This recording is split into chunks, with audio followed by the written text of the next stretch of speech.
nami. Alaneng manortor mahami di son. Alu daw majo tomat tari bata.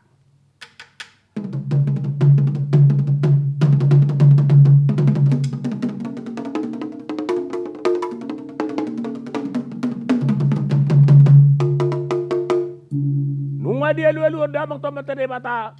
Alu ma tuak kana torop narong nu adinya nanon.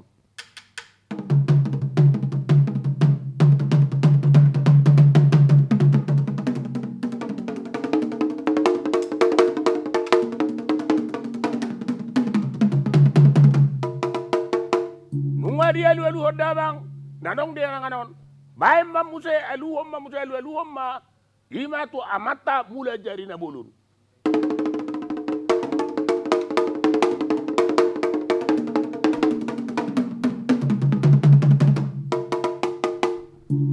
nunga dia alu ko memang bae ma gondang elek-elek.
warahmatullahi wabarakatuh. Halo pemirsa setia TVRI Sumatera Utara. Apa kabar Anda di siang hari ini? Semoga Anda dalam keadaan sehat dan fit dalam menjalani segala aktivitas hari-hari Anda. Senang sekali pemirsa kami hadir kembali dalam acara Seni Tradisi. Pemirsa, seyogianya kita perlu patut bangga terhadap negara Indonesia dikenal sebagai negara multikultural dan juga negara yang multi etnis, di mana dari Sabang hingga Merauke terdapat dan beragam suku-suku yang ada di wilayah Indonesia, khususnya di wilayah Sumatera Utara hari ini. Dan pemirsa, tema yang akan kita bahas hari ini bersama narasumber hebat yang telah hadir di Studio 2 TVRI Sumatera Utara adalah Gondang Batak dari Ritual Keseni Pertunjukan. Saya tidak sendiri pemirsa karena telah hadir di Studio 2 TVRI Sumatera Utara narasumber-narasumber hebat yang akan berdiskusi dan berdialog kurang lebih 1 jam ke hadapan kita dan ke hadapan Anda semua.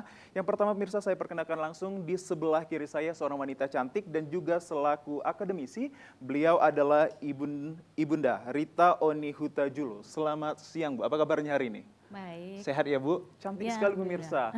Bagaimana persiapannya Bu datang ke studio TVRI Sumatera Utara hari ini? Ya, cukup sibuk. Sibuk ya Bu, baik. Dan pemirsa, tidak hanya wanita cantik, ada juga seorang pria tampan yang memiliki intelektual untuk berdiskusi terhadap tema kita hari ini. Di sebelah kiri saya agak sedikit jauh dari seorang ibu tadi, ada Bapak Marsius Sitohang. Beliau adalah selaku praktisi. Selamat siang Pak, apa kabarnya hari ini?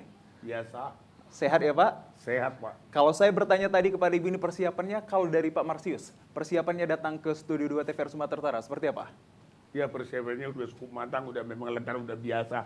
Antara biasa ya Pak. Baiklah pemirsa, dan sekali lagi pemirsa kami tampilkan ataupun kami perkenalkan ke hadapan Anda. Tema kami adalah Gondang Batak Toba dari Ritual Keseni Pertunjukan. Mungkin banyak sekali pertanyaan-pertanyaan kita dan bahkan Anda semua dan saya juga sering melihat pertunjukan ini. Namun apakah nilai-nilai dan makna yang terkandung dalam setiap sajian dari penampilan-penampilan gondang ini? Saya mau langsung membuka diskusi ini kepada Bapak Marsius Sitohang selaku praktisi. Kalau kita melihat apa filosofi ataupun histori yang ada dari Gondang Batak ini sendiri, Pak? Sebenarnya kalau kita buat dari Gondang Sabangunan ini banyak sekali. Seperti apa historinya? Seperti Gondang Sabangunan ini, kalau nggak ada sorma tua, nggak lengkap punya anak, punya perempuan, anaknya semua, udah semua kawin, udah punya istri, punya suami, baru dia bisa dikodok kalau dia meninggal. Itulah kehebatan oleh Gondang Sabangunan ini. Jadi nggak bisa asal-asal dikondangi dia. Kalau udah cukup umurnya kira-kira 70 tahun. Pokoknya udah bisa lah Marnini, Marnono, itulah bisa dikondangi. Baik, kalau dari Ibu Rita sendiri melihat histori terdiri ataupun terbentuknya dari Gondang Batak Toba ini seperti apa dari selaku akademisi? Gondang itu sebenarnya musik Batak Toba yang fungsinya ritual dan seremonial.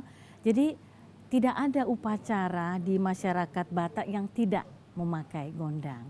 Kematian, perkawinan, gondang itu semacam doa juga kepada yang kuasa. Itu secara tradisinya seperti itu. Jadi gondang juga menjadi media komunikasi antara pihak-pihak yang mengadakan pesta begitu. Jadi tidak ada yang bisa disampaikan tanpa gondang. Baik, menarik sekali. Kalau saya ingin bertanya terkait seremonial ini seperti apa? Apakah hanya pada upacara kematian atau bisa di hal-hal yang lain?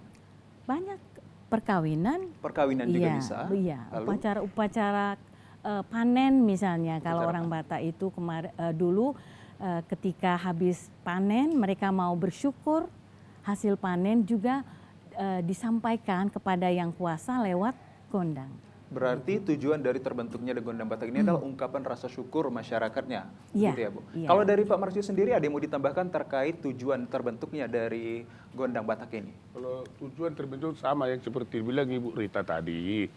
Ini sebenarnya kalau nggak datang hujan, udah berapa bulan kita mergondang untuk meminta doa kepada Tuhan supaya diberikan hujan. Mergondang kita. Itu dia. Jadi banyak kali hal-hal yang buat gondang ini sebenarnya memang untuk berdoa supaya bisa datang hujannya dan yang sakit supaya bisa. Jadi itulah kebanyakan yang tujuan gondang ini. Baik, kalau dari komposisi pemainnya, apakah pemainnya itu tersebut adalah orang-orang yang berpengalaman dan mohon maaf pada usia-usia tertentu? Kalau usia, kalau pemainnya ya harus betul. Maunya pemainnya itu harus betul cukup umur dan tahu semua adat. dan tahu dia bagaimana cara adat dan tahu dia bagaimana cara gondang. Apa gondang ke sini? Apa gondang ke sini? Bukan asal dibuat. Itulah harus dia orang tua, kalau bisa dia sebenarnya atas 50 atau 40 pergondangnya baru dia bagus dia. Baik, menarik sekali. Berarti harus yang berpengalaman ya. Ya, kesetaraan berpengalaman. sendiri. Kalau dari Bu Rita sendiri mungkin ada yang mau ditambahkan, apakah pemainnya atau komposisinya ini memang orang-orang yang berpengalaman kategorinya cukup tua dalam usia? Yang pasti untuk bisa menjadi pemusik atau pargoci ya, istilahnya pargoci, itu melewati tahapan-tahapan tertentu. Jadi seorang calon pemusik dia harus berguru ya, berguru kepada maestro, kemudian setelah dia belajar dia harus istilahnya marsahala guru, dia harus kasih ritual penghormatan kepada gurunya. Untuk bisa dilepas menjadi pargoci yang bermain di upacara-upacara tadi. Jadi bisa pun main, kalau dia belum melewati upacara itu belum boleh. Ini secara tradisi ya. Belum boleh artinya. Kalau kita berbicara tentang durasi dalam sebuah persembahan ataupun pertontonan ini, apakah harus memiliki durasi yang 1 hari 1 malam atau seperti apa pada saat sekarang, Pak Ramsius? Kalau sekarang ini kalau sempat kita dia mergondang, mau dia 2 hari, mau dia mulai pagi sampai malam, itu seperti gondang yang sudah cukup umur yang seorang tua. Sudah berumur dia 100 tahun, kita berumur 80 tahun, itu tetaplah digondang mulai pagi sampai nanti berganti-gantilah penarinya di dalam, yang dari tulang, yang dari hula-hula, yang dari boru, dari tetangga, semualah dipanggili di situ untuk menari. Itu makanya mau dia mulai pagi sampai nanti jam 4 pagi. Baru tidur 1 jam atau 2 jam, ulangi lagi. Itulah biasanya. Pada biasanya atau pada umumnya, kalau dari selaku akademisi melihat adakah perbedaan dari durasi pemainnya ataupun durasi dalam persembahannya, Bu? Iya, waktunya lebih pendek yang lebih pasti pendek pada zaman sekarang. Ya. Karena ada sentuhan modernisasi mungkin atau seperti apa? Mungkin orang mempersingkat itu juga mungkin masyarakat sekarang tidak punya waktu juga. Untuk kalau dulu bisa 7 hari, 3 hari, sekarang dipadatkan jadi 1 hari. Begitu ya. Kalau dari kita kaitkan melihat banyaknya alat-alat musik yang ada di depan kita ini. Tadi pembukaannya saya dengar adalah melalui gondang yang di depan itu. Mengapa Pak dimulai dari gondang yang di depan? Oh sebenarnya karena kita buat seperti itu. Karena itu pergoci itu mau di kadang-kadang silap. Kita minta doa dulu kepada Tuhan. Kepada Mulajari. Kepada semua yang ada penghuni yang di kampung itu. Mana tahu salah dia. Supaya saling memaafkan. Jangan terus dimarahi dia, itulah tujuannya. Jadi kita mendoa dulu, kita minta dulu permohonan. Kami mau bikin gondang di sini, minta maaf. Apa kekurangan kami, tolong dimaklumi. Itulah tujuannya mengalu-alu tadi. Oh baik, kalau yang di belakang Bapak itu apa namanya Pak? Yang di belakang? Yang di belakang ini, inilah gong, tapi namanya ini uluan sama ikutan. Oke. Berarti ada setiap permainan yang dipadu-padankan dengan alat musik ini saling bersinergi satu sama lain untuk menciptakan satu keharmonisasian ya Pak? Iya. Kalau boleh tahu untuk perbedaan dari pemain musiknya ataupun tingkat dari ritme-ritmenya ini, adakah unsur-unsur modernisasi yang kita terapkan pada zaman sekarang? Kalau ke zaman sekarang ini ya pastilah ada perbedaannya. Kalau sekarang ini kan, kalau dulu ini harus ini dipakai. Tapi kalau sekarang udah banyak. Udah banyak. Misalnya seperti gong udah ada di keyboard. Udah ada di mana-mana pun udah bisa dibuat gong ini. Suara gong. Jadi semua orang bukan diperhatikan lagi mana yang asli. Didengar suara gong, udahlah di tarian itu, di trotornya itu.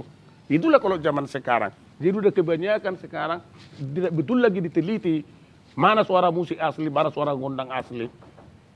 Cuma didengar ada suaranya, wah udah musik lah itu. Jadi nggak peduli tek mana aslinya, itulah sekarang ini. Oke, baik. Berarti kita berbicara tentang kehadirannya ya Pak, iya. Eksistensinya. Kalau dari Ibu sendiri melihat keeksistensian dari gondang Batak ini, khususnya pada gondang yang kita bawakan tadi teman-teman kita itu seperti apa untuk kedepannya nanti ya? Maksudnya perubahan yang terjadi sekarang, perubahannya banyak lagu-lagu atau repertoar gondang yang sekarang sudah nyampur-nyampur. Apakah memang ada kiblatnya masing-masing atau memang ada pemetaan terhadap ritme-ritmenya? Kalau dulu kan memang lagu-lagu gondang itu sudah jelas. Gondang apa, untuk apa gitu ya. Sekarang orang bisa masukkan lagu apa aja, untuk dipakai menjadi repertoar gondang. Jadi, Oke, menarik sekali. Kalau tadi pementasan kita adalah gondang Sabangunan Tortor Pangurasan. Kalau dari Pak Marsius berceritakan tentang apa itu, Pak? Yang barusan Yang tadi. pengurasan itu. Ya. Jadi kalau aku bilang, kalau ada pengurasan seperti itu, besarnya baliklah kita seperti tadi. Adalah kurang hujan, ada yang sakit. Bagaimana supaya sembuh itu diuras dulu. Semua kali ini supaya jangan datang lagi penyakit-penyakit yang seperti itu ke kampung itu. Ada seperti itu. Itulah arti pengurasan itu. Kalau yang saya tahu, masalah pengurasan dibikin selama ini. Jadi diuras dulu kampung itu dengan Diuras jeruk artinya perut. dipercik-percik. Ya, dipercik-percik namanya itu kan. Jadi supaya jangan datang lagi penyakit ke kampung itu. Itu aja tujuannya itu, mengobati. Membuang hal-hal yang buruk ya. Itu meminta ya, Meminta kepada permohonan. Tuhan pastinya. Kalau dari Bu Rita melihat tadi persembahan kita itu tujuan dan fungsinya untuk dipersembahkan ke masyarakat itu apa, Bu? Tadi ada tortor pangurasan tadi. ya itu tortor pangurasan itu udah seni pertunjukan ya. Seni pertunjukan. Artinya terinspirasi dari ritual pada zaman dulu ketika pangurasan itu artinya untuk menyucikan. Menyucikan. Nah itu biasanya datu ya atau dukun yang melakukannya di tradisi. Tapi karena di Batak itu tidak ada seni pertunjukan, itu yang diambil sekarang untuk menjadi inspirasi. Jadi itu kan sudah tarian ya, udah komposisi gitu. Jadi itu berkembang sekarang ketika kebutuhan untuk seni pertunjukan diambillah beberapa konsep-konsep seperti tortor juga. Tortor kan sebenarnya untuk upacara. Benar. Tapi dibuat, dikomposisikan, dikoreografikan untuk kebutuhan seni pertunjukan. Kalau komposisi tadi yang saya lihat adalah pemainnya semua adalah wanita ataupun gadis ya, Bu. Apakah bisa juga dari seorang pria untuk penampilan tadi? Jarang sih ya. Biasanya kami pilih yang tortor pangurasan itu untuk perempuan gitu. Tapi ya kalau ada laki-laki biasanya dia hanya menortor saja, ya tidak melakukan gerakan seperti yang tadi. Teknik yang dipersembahkan tadi itu termasuk teknik apa, Bu? Apakah dia tingkatannya itu medium, sulit atau seperti apa bagi orang yang ingin melakukannya sebagai pemula? Medium ya, medium dan sulit juga saya kira karena harus menjaga keseimbangan juga dalam membawa cawan di atas kepala. Baik, kalau dari Pak Ramsius, Pak Marsius, kalau saya melihat tadi adanya beberapa orang wanita sebagai penari kita menjunjung salah satu mangkuk, itu makna dan fungsinya apa, Pak? Oh, sebenarnya itu Bisa diganti dengan yang lain atau lain? kalau menurut saya bisa diganti dengan lain, tapi itu kan komposisi. Oke. Itu seperti tadi udah dibuat dia seperti bicara lah kita masalah seperti tadi udah termasuk bunga-bunganya lah itu kalau tarian itu namanya kan. Bisa kita buat seperti ini, bisa kita buat itu udah komposisi. Tapi kalau sebenarnya kalau sawan itu selalu dipakai adalah satu aja dia dipakai satu. Itu dia. Jadi bukan ada sekarang ini kan ada dipakai 8, ada dipakai itu dalam pertunjukan. Itu yang saya tahu. Kalau dalam pertunjukannya ada batasan dari pemainnya. Kalau tadi saya tidak salah ada 5 atau 6 orang. Kalau pada umumnya berapa banyak? Kalau pada umumnya itu kan cukup dia satu orang. Cukup yang satu orang saja. Yang bawa sawan itu nggak pala semuanya. Karena satu orang pun membilang permintaan kan udah bisa, udah satu iya semua satu kata gitu. Baik, kalau dari Bu Rita melihat tadi di belakang Besti saya dengar itu mangkuk ataupun yang ada di junjungan kepala gadis-gadis itu terlalu besar. Apakah bisa diganti dengan yang kecil kalau secara akademisi melihatnya? Enggak sih, besar juga nggak apa-apa. Apalagi kalau satu lebih bagus yang besar. Tapi kadang-kadang ada komposisi tari yang di opera Batak ya biasanya itu sampai 5 sampai 7 biasanya kecil karena mereka harus taruh di bahu seperti itu sampai 7 ya. Kalau satu nggak apa-apa yang besar. Kalau satu berarti tidak apa-apa, tapi kalau untuk yang keseluruhan tadi ada di persembahan itu hanya komposisi pemenuhannya aja ya, Bu? Iya. Baik, kita berbicara sekarang terkait tentang nilai leluhur yang ada pada setiap persembahannya itu seperti apa, Pak Marsius melihatnya? Nilai leluhur, ya. Dalam setiap penampilan dari teman-teman kita lah ini, persembahannya seperti apa nilai leluhurnya? Nilai ritualkah atau nilai apa yang ditampilkan? Aku kurang ngerti sekarang mau coba yang maksudnya itu tujuannya. Setiap persembahan pasti ada yang mengandungkan nilainya. Kalau tadi kita berbicara tentang keadabnya adalah nilai ritual untuk memanggil roh-roh ya Pak, untuk meminta katakanlah tadi itu pengampunan ataupun Iya. hal-hal yang berkaitan seperti itu. Adakah tujuan lain selain dari Ya kata nilai-nilai sebenarnya kalau tujuannya itu yang saya tahu ya, cuma itu yang kepada yang penyakit, kepada minta hujan, itu aja mengobati yang sakit, itu aja yang saya tahu. secara dasarnya ya? Iya dasarnya. Kalau dari Ibu Rita, ada yang mau ditambahkan terkait nilainya?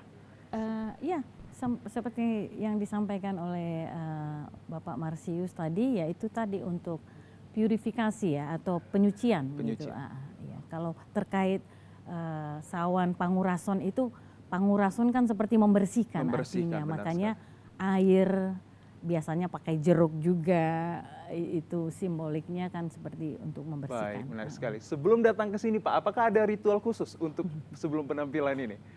Ritual-ritual khusus mungkin mandi atau hal-hal yang terkait Oh, kalau masalah itu kita melihat seseorang itu. Kalau seperti saya nggak mandi sampai 3 hari. Kenapa? Lantaran penyakit, kan gitu. Tapi kalau biasanya mandi kita tiap pagi terus. Jadi kita udah koleksi udah berdua kita. Khusus bagaimana lah pertunjukan kami dan cerita kami dan pengomongan kami supaya diterima dengan baik. Itu ajanya. Minta doaku dari rumah. Baik, itu menarik aja. sekali. Kita sekarang berbicara tentang pelestariannya ini, Bu. Adakah hal-hal yang sulit dalam melestarikan mengingat banyaknya modernisasi ini, anak-anak muda ini lebih adaptasinya ke arah-arah musik yang modern. Sedangkan banyak dari pemain kita saya lihat masih yang anak-anak muda. Seperti apa ini pelestarian yang ditanamkan selaku akademisi? Pelestariannya kalau konteks saya lah dulu ya, saya kan mengajar di etnomusikologi USU. Di sana kami ada pelajaran praktek. Ya salah satu praktek adalah gondang, gondang sabangunan dan uning-uningan. Itu cara melestarikan. Tapi di samping itu juga kami di Sanggar Mataniari juga mengadakan pelatihan-pelatihan dan juga pertunjukan. Ya Mataniari juga sudah melakukan promosi gondang sampai ke Eropa misalnya. Itu juga cara untuk melestarikan, karena anak muda ini kalau dibilang oh ternyata main gondang itu keren gitu ya. Bisa. Jadi itu bisa jadi penarik bagi anak-anak muda untuk bisa tertarik kembali menggali budayanya, menggali akar budayanya seperti itu. Sejauh ini yang Ibu lihat, cintakah ataupun sukakah banyak anak-anak muda yang katakanlah ini dia beradaptasi kepada komunitas-komunitas yang seperti kayak Ibu dirikan ada grup Mataniari ini, mereka suka untuk hal-hal yang berkaitan dengan tradisional saat ini? Iya, semakin banyak yang suka. Awalnya sih nggak terlalu banyak ya, tapi semakin banyak karena banyak juga sekarang karya-karya baru anak-anak muda main band tapi digabung dengan tradisi. Banyak juga perlombaan-perlombaan yang diadakan pemerintah untuk karya-karya baru yang berangkat dari tradisi. Nah itu memicu anak-anak untuk belajar lagi gondang. Baik, kalau dari Pak Sitohang melihat pelestarian yang dilakukan di banyaknya anak-anak muda ini seperti apa Pak? Saya sangat senang. Bisa dikembangkan, bisa digabung ke band, bisa digabung ke sana. Tapi permintaan saya sebenarnya, kalau memang khusus gondang sabangun maunya dikhususkan lah. Itulah sebagai permintaan. Tapi saya senang digabung kepada modern, berkusi, ikut taganing, ikut sulingnya, ikut semuanya. Aku senang. Tapi kalau permintaan itu kalau memang khusus dia, misalnya gondang sabangunan, janganlah digabung-gabung. Cuma itu aja. Jadi kalau sekarang ini asal digabungilah seperti itu, udah gondang sabangunan. Itulah nggak setuju aku gitu. Oke, berarti harus ada spesifikasinya tertentu ya Pak supaya ahli dalamnya. Kalau boleh tahu berapa macam ataupun beragam dari gondang ini sendiri? Jenis-jenis gondang di Batak ini ada berapa macam? Jenis gondangnya, repertuarnya. Banyak kali. Kalau sekarang yang saya ingat pun udah ada 100, apalagi orang yang dulu. 100 repertuar udah ada itu sebenarnya gondang itu. Jadi kalau sekarang ini udah jago dia, kalau dia tahu dia 20. Kan gitu. Di memorinya nggak mengingat lagi 2 sampai 20 gitu dia. Baik, menarik sekali pemirsa, berkaitan dengan tema kami ini Gondang Batak Toba dari ritual ke seni pertunjukan, banyak hal-hal yang ingin kita gali lagi. Namun pemirsa, sesaat lagi kami akan hadirkan, tetaplah di Seni Tradisi.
Ya, terima kasih Mirsa. Anda kembali menyaksikan program Seni Tradisi dengan tema menariknya adalah Gondang Batak Toba dari Ritual ke Seni Pertunjukan. Dan yang baru dipersembahkan oleh rekan-rekan kita adalah persembahan dari Gondang Hasapi, Siboru Mauliate, dan Parbinsar Nimataniari. Sangat epik dan sangat bagus sekali persembahannya. Lantas pasti memiliki makna dan tujuan serta fungsi-fungsinya. Saya ingin langsung bertanya kepada Pak Sitohang terkait persembahan kita ini tadi, Pak. Persembahan seperti apa tadi tujuannya itu, Pak? Itu yang pertama adalah Siboru Mauliate. Namanya itu kita supaya mengerti Siboru Mauliate, perempuan. Ya kalau Mauliate itu terima kasih kan itu namanya. Jadi Siboru Mauliate. Jadi itulah gondang, itulah kesayangannya dulu. Kesayangan perempuan ini dibilang bapaknya, maka dibuat dia namanya Siboru Mauliate. Itulah nama gondang itu. Makanya lambat temponya. Itulah nama gondang itu. Itulah maknanya lantaran bagus dia ditarikan oleh anaknya perempuan pada waktu itu Siboru Mauliate. Dalam pertunjukannya masih dalam acara upacara kah atau seperti itu apa? Bukan dari pertunjukan di dalam pertunjukan. Itu kan mau dia orang tuanya di rumah. Main-main hasapi. Tolong dulu itu. Nyanyikan dulu atau apa dulu, nari dulu kau. Karena enaknya lembut dia menari, enaklah dia bikin hasapinya. Bukannya begini. Oh, enaklah buruku ini nih untuk menortor Siboru Mauliate lah bikin namanya. Kira-kira begitulah maknanya Siboru Mauliate itu. Baik, mungkin nilai kehidupan yang bisa kita peroleh dari persembahan itu apa Pak dari Pak Ya, Sitohang kalau melihatnya? kita dari kehidupan kita misalnya kalau orang selalu, misalnya dia, kalau misalnya minta dulu uangmu tuh 100 perak. Kalau kita dia diminta, minta dulu uangmu 100 perak. Kalau gak kasih, karena itu nggak enak. Tapi kalau dia lembut kali kan, dia kan namanya lembut. Tolonglah uangmu itu. Itulah maknanya itu. Kan ada dia di kamus kita itu caranya maknanya lembek. Oh enak kali dia cara ngomongnya itu. Itu bagaimana terdorong kita ngasih uangnya kan. Itulah dia. Makanya dia Siboru Mauliate. Itu baik, dia. Kalau dari Ibu Rita melihat tadi persembahan dari teman-teman kita itu pasti memiliki tujuan dan fungsi serta nilai kehidupan. Apa yang bisa diceritakan ke pemirsa Ibu? Tadi udah disampaikan sama Bapak Marsius, setiap gondang itu punya judul ya, judulnya itu menggambarkan apa ciri atau karakter dari lagunya. Tadi Siboru Mauliate sudah disampaikan bagaimana menggambarkan perempuan ya, yang lembut, rasa terima kasih gitu. Mauliate itu artinya terima kasih. Yang satu lagi Parbicarni Matahari itu kalau didengar bunyinya itu lebih ceria ya, karena menjelaskan terbitnya matahari. Matahari itu bahasa Bataknya artinya matahari. Matahari. Iya, jadi menggambarkan cerah pagi hari gitu ya. Berarti nilai kehidupan yang kita bisa ambil dari situ adalah kehidupan dari percakapan antara ayah dan anak ya Bu, saling bersinergi satu lain dengan cara lemah lembut dalam berkomunikasi. Iya. Bisa seperti itu ya? Iya, bisa. Oke, kalau dari Pak Sitohang melihat tadi persembahan dari teman-teman kita itu, tadi saya melihat ada jedah ya Pak, dari persembahan yang terakhir pertama baru masuk ke ritme yang selanjutnya. Itu mengapa Pak? Sebelum mulai hati itu kan lembut dia. Sudah siap biasanya orang, kalau udah siap yang CD kan yang cepat-cepat kan rasa ada. Oke. Jadi kita jangan selalu terus kita lembutkan gitu. Ada. Makanya dibuat tadi Parbicarni Matahari supaya meriang ya, enak dia memusikkan. Jadi itu namanya kalau terus lemak dia seperti musiknya dan orangnya pun terus lemak, itu nggak enak. Itulah rupanya orang dulu pandainya mengarang lagu itu di waktu Parbicarni Matahari dia dibuatnya lah namanya itu Parbicarni Matahari. Waktu pagi dia baru muncul matahari dibuatnya namanya, itu dia. Berarti persembahannya di pagi hari juga atau seperti apa? Hah? Persembahan ataupun pentasannya ini seperti apa? Oh, pementasannya itulah makanya tarinya pun enak, dia bagus. Persembahannya itu makanya bisa dibuat jadi komposisi yang bagus. Jadi sekarang ini jadi ditambahi lagi seperti bunga dirangkai di bunga-bunga yang bagus, gitulah dia. Baik pemirsa, mungkin terakhir saya ingin bertanya ke Bu Rita, konsep dari gondang ini tadi seperti apa konsepnya? Di Batak itu kalau dibilang gondang ada dua sebenarnya. Satu gondang Sabangunan. Sabangunan. Yang biasanya itu kalau secara tradisi dimainkan outdoor. Di luar ya, tentu aja dari bunyinya kan terlihat itu ada gong, ada drum. Tapi kalau gondang Hasapi yang seperti yang baru dimainkan itu lebih indoor. Lebih indoor. Jadi upacara-upacara yang di dalam ruangan. Komposisinya sama, tapi dimainkan dalam konteks yang berbeda. Jadi ada yang di dalam ruangan seperti gondang Hasapi dan gondang Sabangunan. Baik pemirsa, perbincangan kami masih akan kami lanjutkan lagi. Namun pemirsa, kami akan masih menghadirkan komersial berikut ini. Tetaplah Seni Tradisi.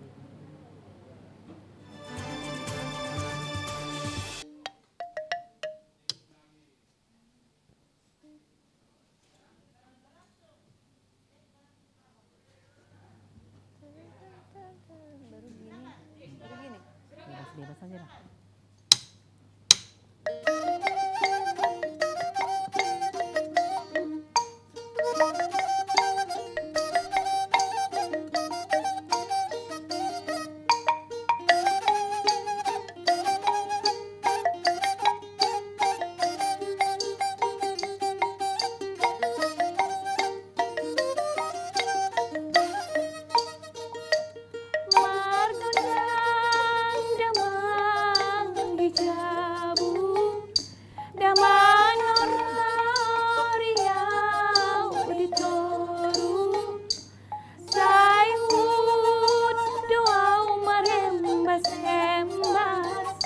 Bahu main katon si boru tarsungkul maturo aku nauleng doau diana koru basi patah doau marabi tinjang basi patah doau marabit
hobi aja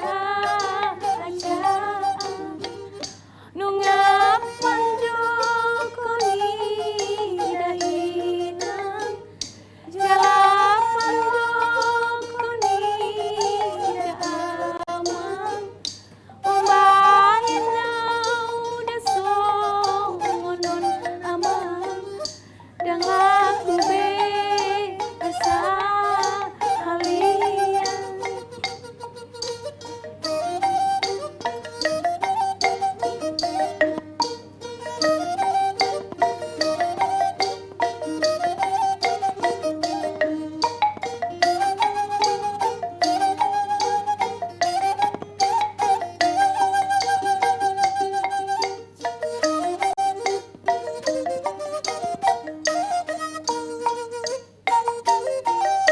Ya, terima kasih Mirsa, Anda masih bersama kami dalam program Seni Tradisi dan persembahan yang sangat epik dari rekan-rekan kita dengan judul Uning-Uningan Margondang Damang di Jabu. Wow, sangat menarik sekali, saya kasih plus dong.